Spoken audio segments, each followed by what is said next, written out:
Hello and welcome to this video. My name is Carmen. I am a certified grief counselor, a life coach, and a two-time self-published author. I teach Kingdom women how to grieve, heal, and live after experiencing death, loss, and major life transitions. You can learn more about me by clicking the link in the description section or in the bio, depending on where you see this video at, whether it be Instagram or YouTube. So welcome to my world. Again, my name is Carmen. The title of this video is called Before You Heal, Do This First. Before you heal, do this first. So in today's video, I'm going to teach you what to do first before you actually heal. And I'm going to be looking down at my notes because I want to stay on track because I can be a bit long-winded. So I am going to tell you a story for reference and to connect with you a little bit because I love to tell parts of my story. Years ago on Facebook, I used to tell all of my business, but according to the leading of the Holy Spirit, and it's been a while since I've been in my flow of video and storytelling, so I'm getting back into it. I also love to hear about other people's stories, like how they arrived at the point that they're in and the season that they're in when I do meet them. So I'm going to get into a little bit of my story. So in December 2018, the unexpected death of my late husband and the father of my children made me realize that I was grieving before he died. I'm going to say that again. The unexpected death of my late husband in December 2018 made me realize that I was grieving before he died.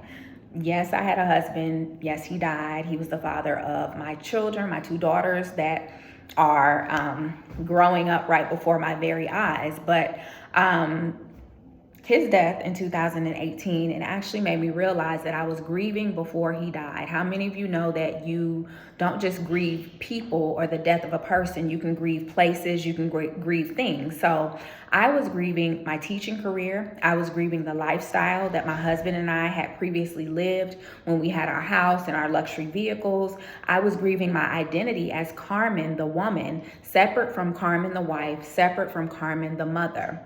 I no longer knew who I was anymore because I had placed my identity in my teaching career. Okay, I had earned my master's degree, so I was a master's degree teacher working in the highest paid school district in my state. I was on the leadership team, I was training other teachers, and I was thriving in my career. So I placed my identity in that. And then one day, suddenly, I was no longer able to teach, and I was crushed. So when my teaching career, which ultimately was my financial independence and my professional ambition, when that ended, when it was lost, I then attached my identity to being a stay-at-home wife and a stay-at-home mother. But because I'm a naturally ambitious person and that ambition didn't just go away, I eventually began to yearn for more. I knew that I was not just a wife or not just a mother. And I don't mean that in a condescending tone. It is an ultimate blessing to be a wife and a mother. But I knew that God had a purpose for me beyond money, beyond marriage, and beyond motherhood. That's when I started seeking answers and clarity on a greater purpose and on my sense of true identity. So as a result, what I did was, because remember, I'm a teacher. Like, even though I was no longer in the classroom, I'm still a teacher. I wrote and self-published 2 books. I'm a natural born writer, and I'm also a creator. I'm a creative. So what I did was I created this thing called the 5-Day Clarity Challenge because I was seeking answers. I was at a place in my life where it was like, I don't know what's going on. I'm yearning for more. I don't know how to get it. I need to sit down and be honest about where I'm at, where I want to go. How in the world am I going to get there? So I created this thing called the 5-Day Clarity Challenge, and I invited other women to join me. This was about maybe September, October 2018, and I charged the women $25, and I had a private Facebook group, and I led them through these 5 days of challenges to help them to get to a place of clarity. So my personal results and the feedback that I got from the other women who joined me on the Clarity Challenge, they were empowering. Like, one woman, she was like, this was so good, I had to share it with my daughter-in-law. Another woman, she was like, this was the deliverance that I needed. Mind you, I didn't even know what deliverance and inner healing was back then. Since then, I have grown in my walk with Christ. I'm clear on what deliverance is. I'm actually certified in inner healing. So to have the full circle moment of, wow, what I was doing was I was seeking clarity, but I also was doing inner healing because I didn't know that I was grieving. So my results actually led me to the revelation that I had been grieving, not the death of a person, because remember, this is before my husband died, but I was grieving my career, my teaching career. I was grieving the identity of who I thought I was, because remember, I had attached my identity to my career, then I attached it to being a wife and a mother. And I was also grieving the lifestyle that we had, but I had no idea that the feeling that I was having was grief. So as a result of me going through the 5-day clarity challenge, me gaining clarity and me gaining the revelation that, oh my God, like what I was going through was like grief. And me going through the 5-day clarity challenge was inner healing. So as a result, I got inspiration for my second book, From Chaos to Clarity. And I started writing the book. Again, this was September, October of 2018, but I couldn't finish writing the book because something in my spirit knew that I hadn't finished living out the parts of the book yet. So it wasn't that I had writer's block, it's just that I had nothing else to write. I was at a standstill. So I stopped writing. 3 months after I paused on writing the book, my husband and the father of our daughters suddenly died. And I'm like, wow, God, this is why I couldn't continue writing the book. I still had to walk out parts of this journey that you started me on when I lost my teaching career. So his death, the death of my husband, it thrust me into a grief that I had never experienced before, okay? So the death of Zachariah, which was my late husband and the father of my daughters, it awakened me to a personal revelation on grief and healing.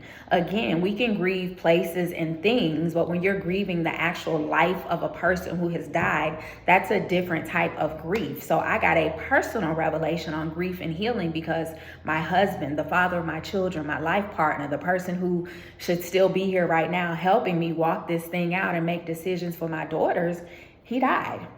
So I got a deep personal revelation of grief and healing way beyond the social media trend and buzz that healing has become right now. Everybody's talking about healing and healing from the toxic relationships, healing from that. And I'm not discounting anybody's healing journey. I'm just saying that the revelation that I got on grief and healing is different than a social media trend or a buzz.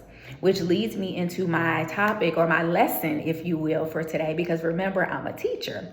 So healing has become a social media trend and buzzword that many have no clue about. Like many have no clue what healing actually is.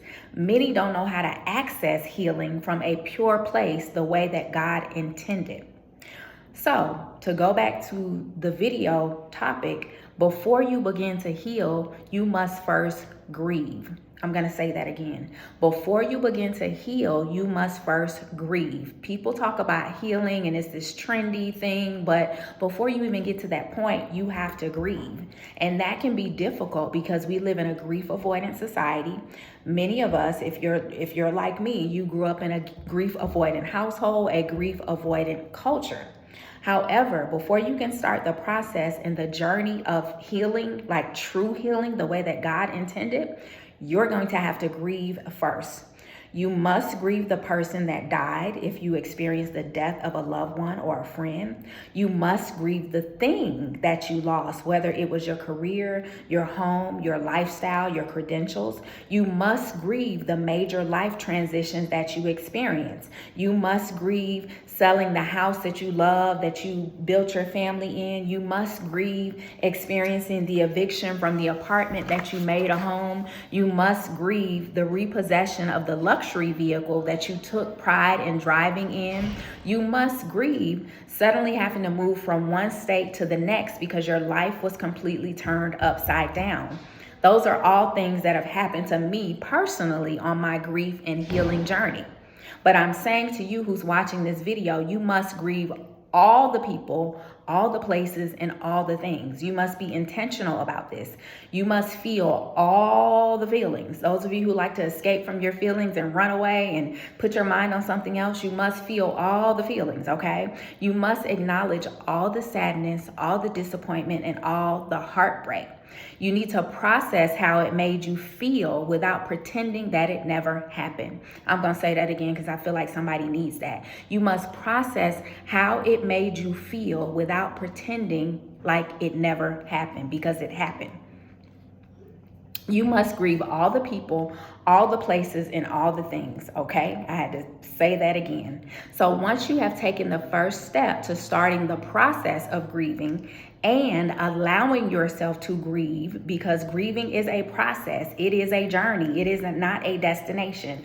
Once you've allowed yourself to start the process of grieving, the journey of grieving, then you'll be able to begin to truly heal. So in conclusion, before you begin to heal, you must first grieve. And that is my lesson for today. And I would not be a good teacher if I did not give you some homework. So your homework assignment, you who's watching this video and who resonated with what it is that I said, I want you to click the link in the description box or in the bio, wherever you're watching this video, and I want you to download my Right to Heal 3-day challenge, okay? It's completely free when you sign up for my email newsletter, so that's your homework. I want you to sign up for the Right to Heal 3-day healing challenge. Is going to be delivered to your email inbox, and you're going to be able to go on the journey of starting the process of grieving, okay? Especially for those of you who are like, I don't know how to grieve, like, what do I do? So download that free challenge, and that's it. And wherever you're watching this video at, if you're watching it on YouTube, subscribe to my channel, turn your notifications on. If you're watching it on Instagram, go ahead and hit follow, and I will see you all on the next video. And I would love to hear your feedback, those of you who actually do your homework and do your grief work, your emotional work, and your healing work. So again, this is Carmen, and I'll see you all on the next video. Thanks so much.